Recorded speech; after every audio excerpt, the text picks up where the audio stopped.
The Frog Prince by the Brothers Grimm. Hello, this is Natasha, and Prince Bertie the Frog has commanded me to tell you a story that is very close to his heart. It's all about a frog who loved a princess, but she didn't love him back because he was just a frog. And if you've been listening to Story Nori, you'll know that Bertie has similar troubles too, which is why he wants to hear this story again, to see if he can pick up any useful tips. In olden times, when if you made a wish, it would always come true, there lived a king whose daughters were all beautiful, but the youngest was so beautiful that the sun itself, which has seen so much, was astonished whenever it shone in her face. Close by the king's castle lay a great dark forest, and under an old lime tree in the forest was a well. And when the day was very warm, the king's child went out into the forest and sat down by the side of the cool fountain. And when she was dull, she took a golden ball and threw it up on high and caught it, and this ball was her favourite playing thing. Now it so happened that on one occasion the princess's golden ball did not fall into the little hand which she was holding up for it, but onto the ground beyond, and rolled straight into the water. The king's daughter followed it with her eyes, but it vanished, and the well was so deep that the bottom could not be seen. On this she began to cry, and cry louder and louder, and could not be comforted.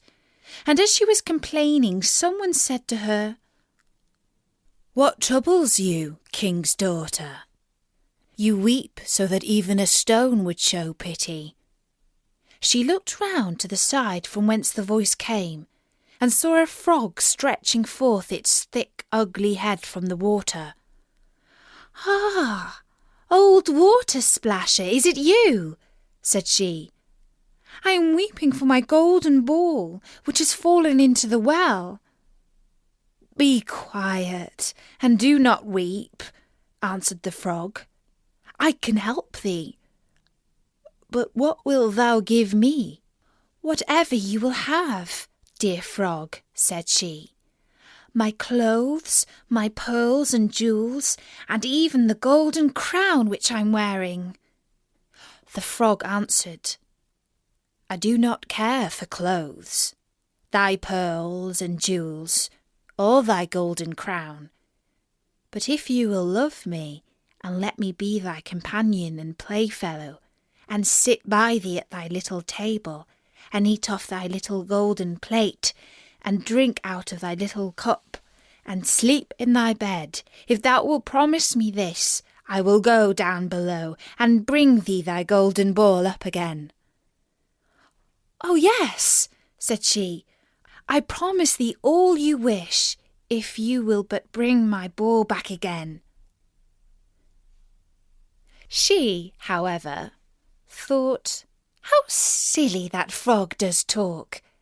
He lives in the water with the other frogs and croaks, and can be no companion to any human being." But the frog, when he had received this promise, put his head into the water and sank down, and in a short while came swimming up again with the ball in his mouth, and threw it onto the grass. The king's daughter was delighted to see her pretty plaything once more, and picked it up and ran away with it. "Wait, wait," said the frog. "Take me with thee." But what did it avail him to scream his croak, croak after her as loudly as he could? She did not listen to it, but ran home and soon forgot the poor frog, who was forced to go back into his well once more. The next day, when she had seated herself at table with the king and all the courtiers, and was eating from her little golden plate, something came creeping splish, splash up the marble staircase, and when it had got to the top, it knocked at the door and cried, "Princess, youngest princess, open the door for me." She ran to see who was outside, but when she opened the door, there sat the frog in front of it. Then she slammed the door to in great haste, sat down to dinner again, and was quite frightened. "My child, what art thou so afraid of? Is there perchance a giant outside who wants to carry thee away?" "Ah, no," replied she. "It is no giant, but a disgusting frog." "What does a frog want with you?" "Ah, dear father, yesterday, as I was in the forest sitting by the well playing, my golden ball fell into the water, and because I cried so, the frog brought it out again for me, and because he so insisted, I promised him he should be my companion, but I never thought he would be able to come out of his water. And now he is outside there, and wants to come into me." In the meantime, it knocked a second time and cried, "Princess, youngest princess, open the door for me. Dost thou not know what thou said to me yesterday by the cool waters of the fountain? Princess, youngest princess, open the door for me." Then said the king, "That which you have promised you must do. Go and let him in." She went and opened the door, and the frog hopped in and followed her, step by step, to her chair. There he sat and cried, "Lift me up beside you." She delayed, until at last the king commanded her to do it. When the frog was once on the chair, he wanted to be on the table, and when he was on the table, he said, "Now push your little golden plate nearer to me, that we may eat together." She did this, but it was easy to see that she did not do it willingly. The frog enjoyed what he ate, but almost every mouthful she took choked her.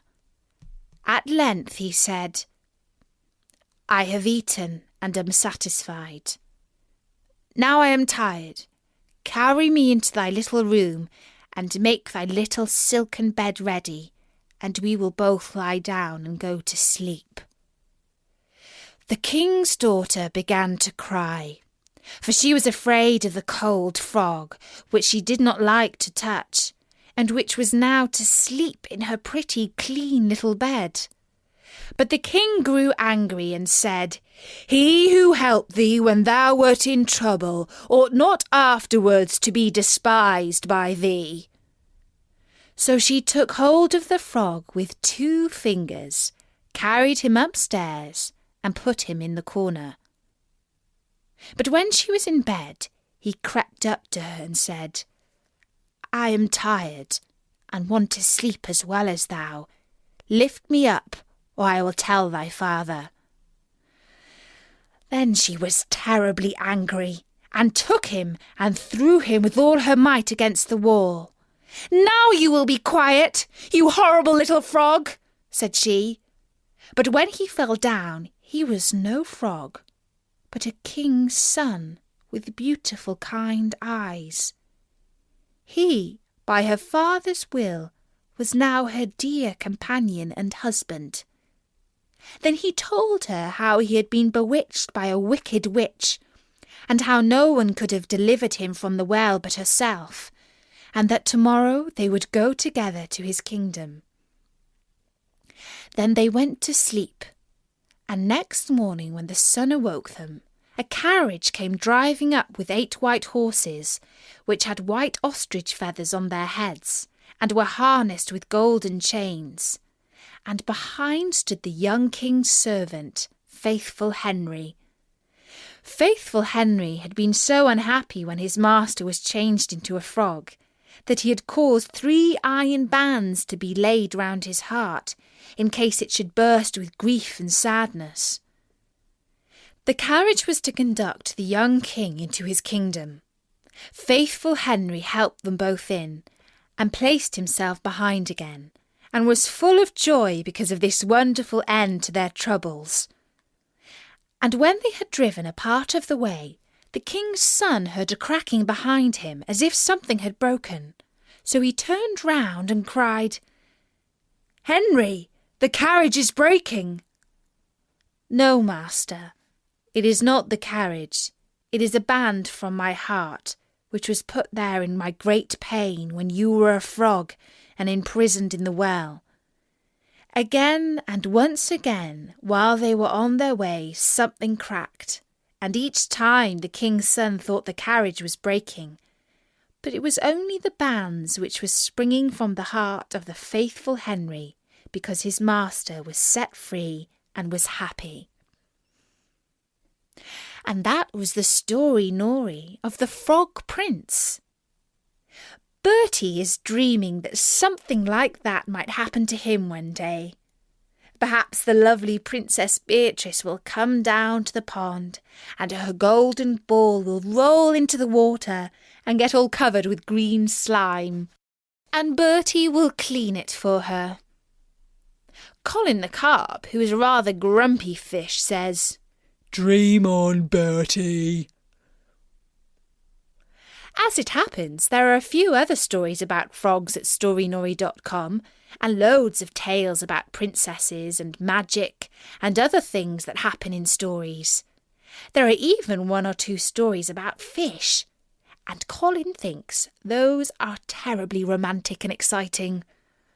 So next time you're on the net, drop by at storynori.com and listen to a few. Until then, from me, Natasha, bye-bye!